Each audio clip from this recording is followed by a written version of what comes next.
We've got an amazing team here. There's about 8 of us that are building, and then some office staff as well. When this award came out, we had such a huge increase in orders. We had people working 7 days a week, coming in on Sundays and just putting in full shifts. Our showroom turned into a packing station. And when you have a committed, really tight team that loves what they're doing, they all rally around. They're like family. They just come in, let's get this job done and make it rock. And that was really fulfilling for me. I'm Peter McCully. A small BC guitar company has had one of its models named Acoustic Guitar of the Year, a Canadian first. We'll chat with luthier Mike Miltimore when Today in BC continues. From the latest community news to informative, entertaining reads for travelers and the cannabis curious, just visit your local Black Press Media community newspaper website to sign up today. Thanks for joining us today, Mike. Hey, I'm happy to be here. Thanks for having me, Peter. Each year, an industry magazine called Musical Merchandise Review surveys retailers right across North America and asks them to vote for their favorite product. And this year, RiverSong Guitars of Kamloops walked away with what I understand is a very prestigious Dealer's Choice Award for Acoustic Guitar of the Year.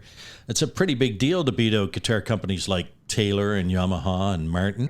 I remember as a young man in my family's music store with my dad, we'd eagerly anticipate the arrival of the magazine to come so we could see what products we were carrying in our music store as to who's winning. And it was like a really big deal. So fast forward a couple decades, I guess, and here I am building guitars. And not only have I been nominated, but to actually win, to stand amongst those industry titans and to walk away with some hardware was a huge win for small town Canada. I was going to ask you about the actual magazine because there's lots of awards out there, of course. But I understand that magazine was established in 1879. It's the world's oldest and most read musical industry magazine. The music industry is a really small sector in terms of what consumers buy. And we have really long-standing magazines like MMR, Music Merchandise Review. And it's known as the voice of the industry. They write articles about trends. They look at things like, hey, did you know we have information when the Spanish flu was out, what happens after a pandemic? This is what you should be prepared for. And you know what? They're pretty right. Musical instruments do well in times of trouble. Very cool magazine, very well regarded, and just beyond jubilee that we've won that award. And you're a finalist in Product of the Year, the Acoustic Guitar of the Year, obviously, Ukulele of the Year, and Electric Guitar of the Year. We were nominated for 4, which is pretty amazing. It's a testament to hard work, innovation, dedication to quality. When everybody else is coming out with a new color, we're coming out with new designs. And I don't know, maybe there's something in the Kamloops water here, but we're in our innovation phase right now, and we've got many more ideas coming. So you mentioned design. Tell us what makes RiverSong Guitars so great.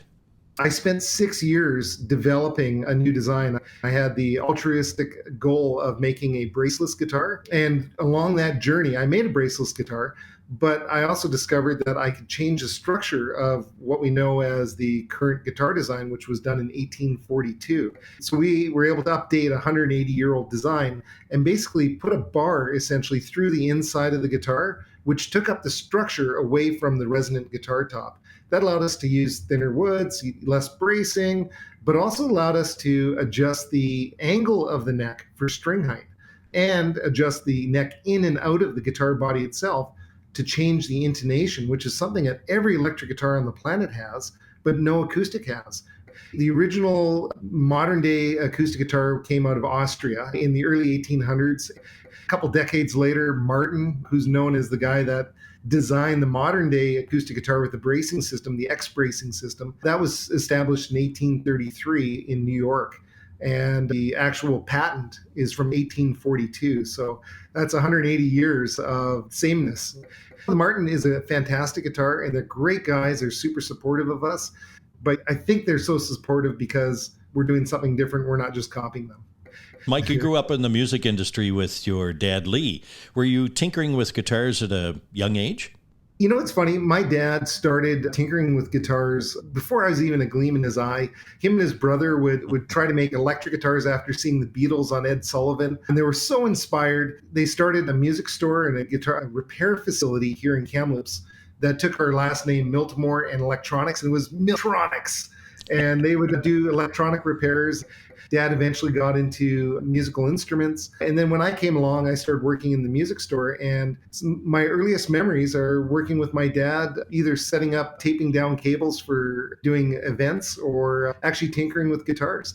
Pre-teen, I was actually taking apart guitars. So when customers would come in, I'd have parts for their guitars. And we started to actually collect those guitars. And that's, I think, where both Dad and I had a real love affair with guitar design. You've mentioned how important this new guitar design is. Was there a bolt of lightning moment, an aha moment of when you woke up out of a dead sleep and went, that's what I need to do? I've had a couple of those.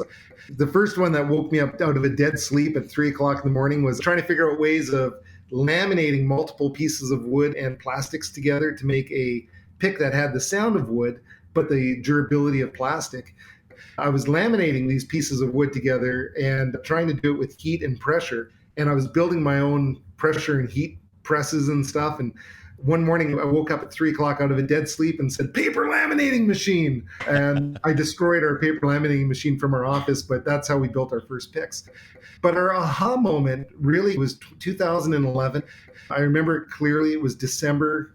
I was actually at my lowest point. I thought, I've been working on this for 5 years, 5.5 years, and everything I build sounds like a banjo. It was plunky. It didn't have great sustain or bottom end.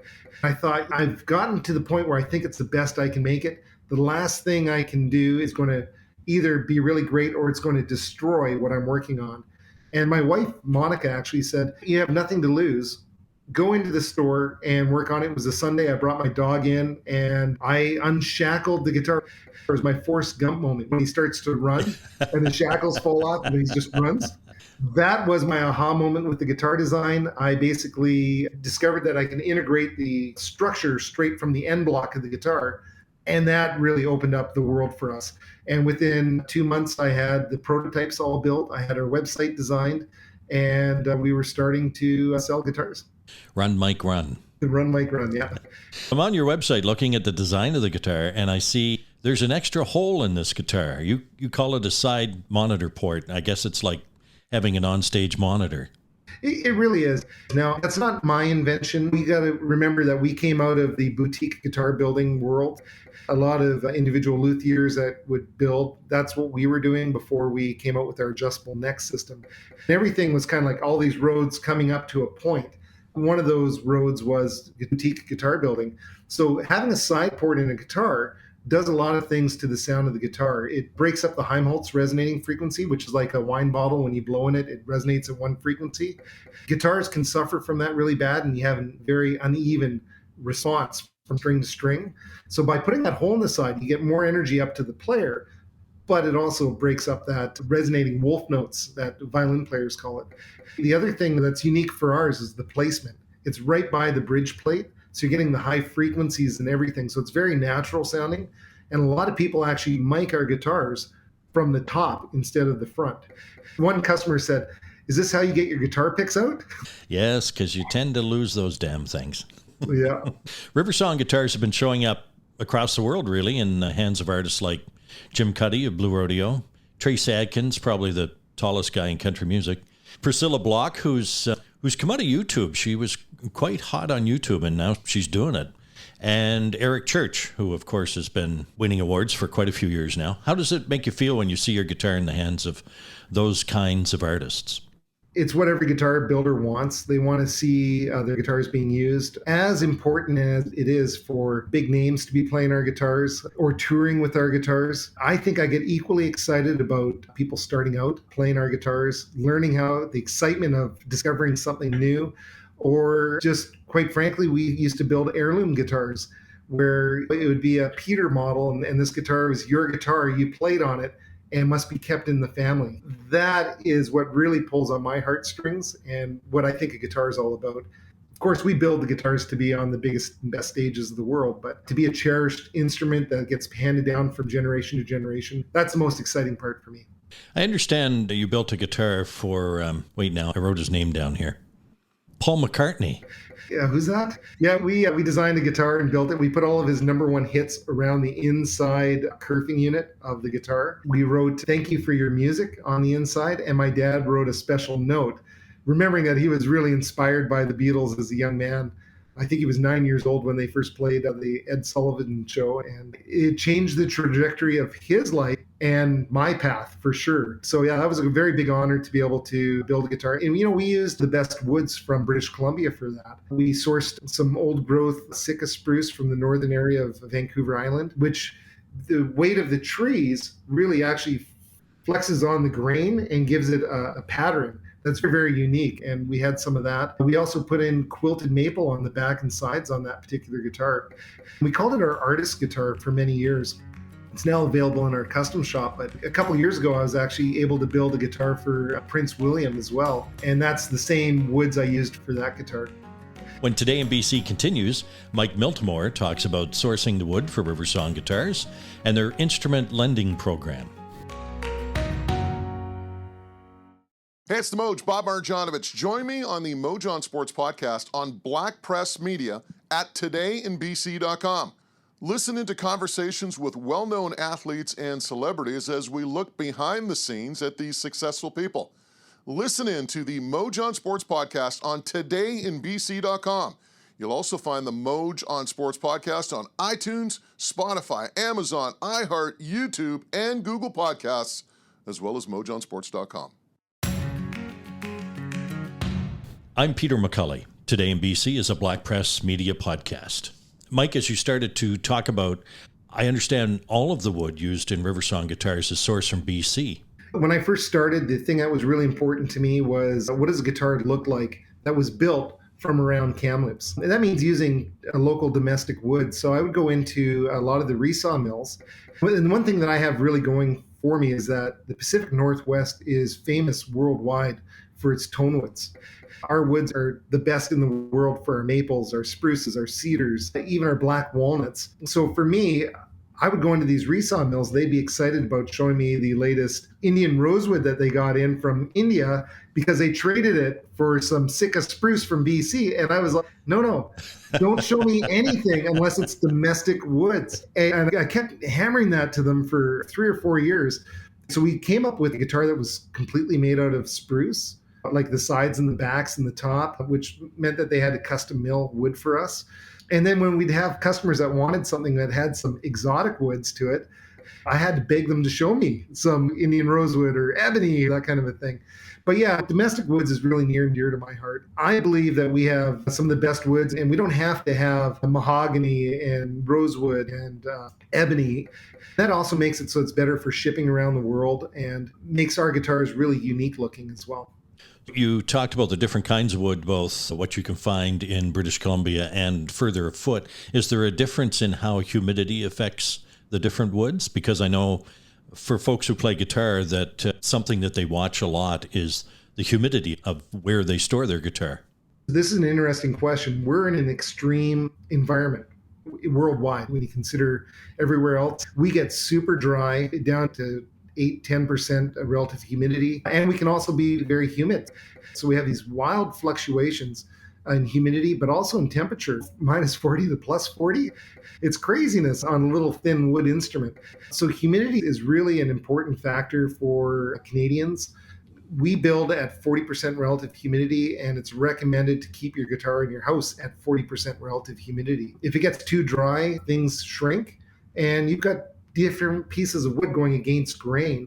So when it shrinks, there's no ability for it to move because it's held in place by other pieces, and then it cracks. So it's really important to maintain that 40% relative humidity. When you're bringing in exotic woods from South America, where they live in 80-90% humidity, and you try to bring them into a climate like Canada, they twist, they do all sorts of crazy things. So it's really important to have an eye for humidity, and does really affect the tone and the playability of your instrument. Mike, how many people work on the RiverSong team? About half of them. I'm sorry, I couldn't help myself. We've got an amazing team here. There's about 8 of us that are building, and then some office staff as well. When this award came out, we had such a huge increase in orders. We had people working 7 days a week, coming in on Sundays and just putting in full shifts. Our showroom turned into a packing station. And when you have a committed, really tight team that loves what they're doing, they all rally around. They're like family. They just come in, let's get this job done and make it rock. And that was really fulfilling for me. So I understand that some of the custom guitar models that you've talked about continue to be manufactured in Kamloops at your headquarters there. How have you managed as a small company with such a small staff to have multiple lines of instruments that you're building on a budget and still maintaining the quality that you're winning awards for? I'm pretty lucky. The music industry is small. About 5 years ago, a guy came up to me and said, look, I think what you're doing is really interesting. It's the only thing that I find interesting in the industry. I've got a low threshold for boredom, and quite frankly, I want to come and work for you, and you need my help. I remember him talking to me like that. It wasn't verbatim, but it was very close. And he gave me his card, and his name was David McCully. I had never heard of him, didn't know who he was. But, that spidey sense that says, put that card into a pocket and look at it when you have a chance. Well, I got back to my hotel room. This is at the NAMM show in California. And I Googled his name. And what came up was basically his resume and his retirement notice. He was the first salesman for Martin Guitars and worked his way up to vice president of Martin, left Martin to go work for a startup named Taylor Guitars in California.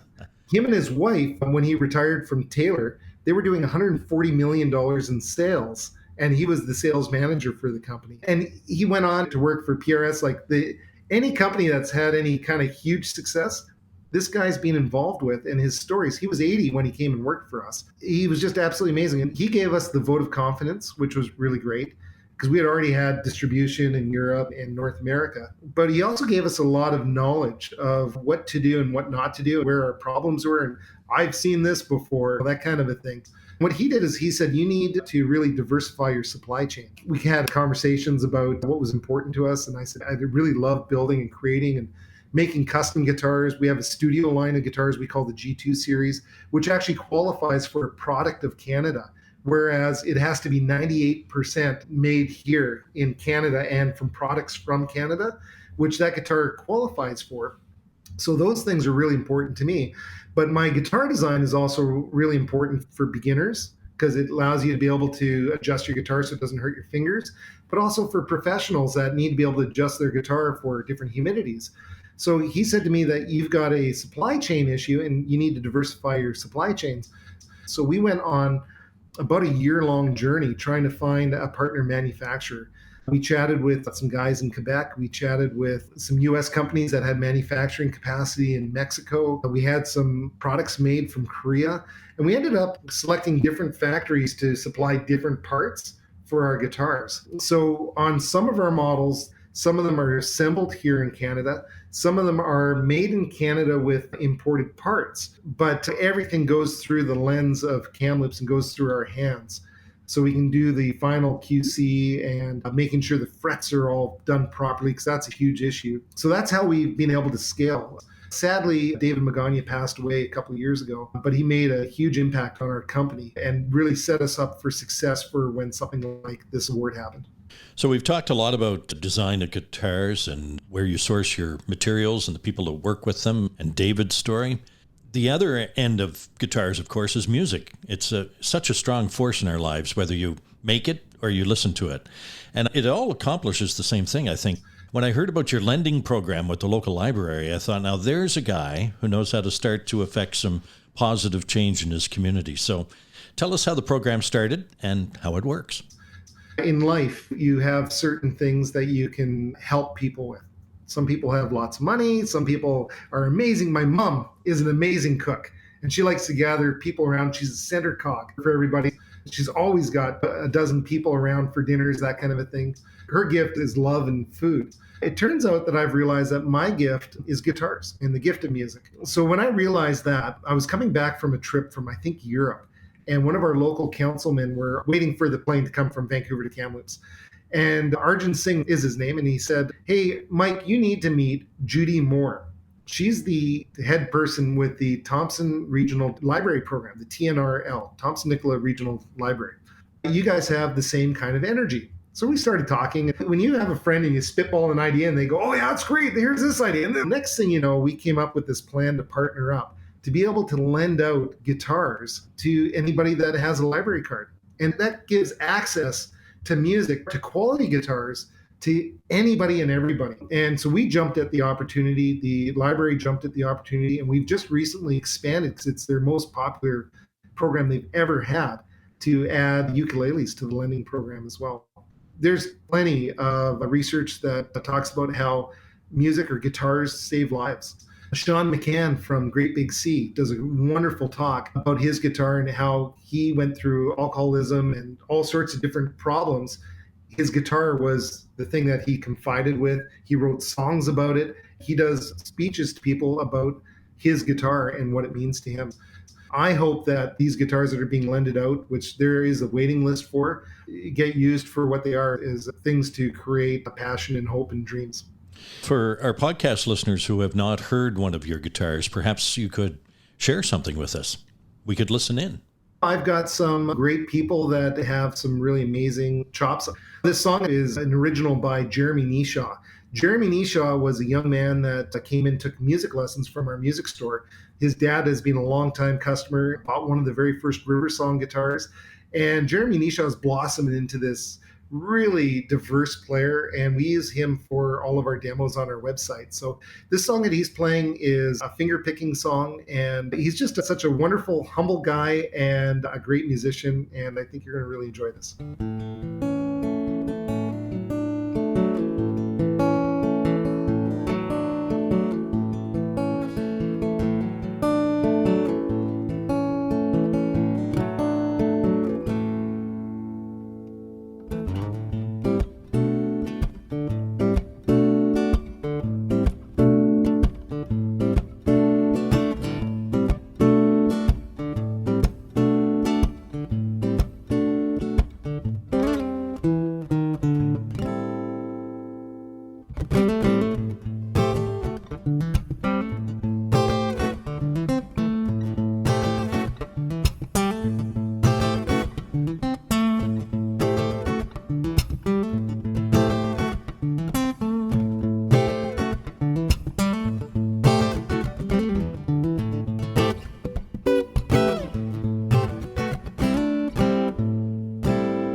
Mike, I love a great feel-good story. So tell me about your Christmas miracle. I've heard little bits of the story, but I haven't heard the whole story. The Christmas miracle. Yes, let me tell you about that. It's a community effort. I built guitars in Kamloops in the back of my family's music store. I started with nothing, an idea with a few friends, and grew into having a guitar factory. We're about to expand again into a much bigger building, which we're really excited about. But somebody broke into our guitar factory right at Christmas time, and they stole our marketing computer. They stole left-handed guitars. One of the things that they stole was a bass guitar, an acoustic bass guitar that we were getting prepared to take down to our trade show. So we never got the computer back or the left-handed guitar back, but the bass was a real huge hit for us, because the bass is kind of like the gateway drug for bands to get into our guitar line. So basically you get the bass player to play the bass on stage and they're happy. And the next thing you know, the guitar player's looking at it going, hey, what's that? So it's one of those really important things as a guitar manufacturer. It doesn't make a lot of money, but it's good to have. When we found out that this got stolen, we put out a call like, hey, we need to find this. A guy named Tommy McDonald, who's a famous bass player that we built a guitar. There's only 2 of these basses in existence. He phoned me up and he said, look, dude, if you need a bass, borrow mine. And basically we got his bass for the trade show. We went down there, rocked it. It was fantastic. And the community really comes together, including our artists, whether they're coming in to bring people in for tours of the factory or they're just telling everybody about what we're doing. I feel a real sense of strong community support from Kamloops and British Columbia, really. Thanks to the internet, Mike, are folks finding your guitars in places that you never imagined? I was really excited that we sold a guitar, probably the furthest north we've ever sold one. And I was like, as soon as we sell a guitar to Tuktoyaktuk, I know I've made it. But yeah, we've had our guitars literally shipped all over the world from different places in Asia, Japan, to Hawaii, to Inuvik, to all over Europe. It's really amazing to be a guitar manufacturer in this time period with tools like the internet, because that really helps us get our word out firsthand. I'd like to thank Mike Miltimore of RiverSong Guitars in Kamloops for being with us on this edition of Today in BC. If you have suggestions or comments, send us a voice message to podcast@blackpress.ca. You may be part of our podcast mailbag segment. You'll find Today in BC podcasts on iTunes, Spotify, Amazon, iHeart, and Google Podcasts.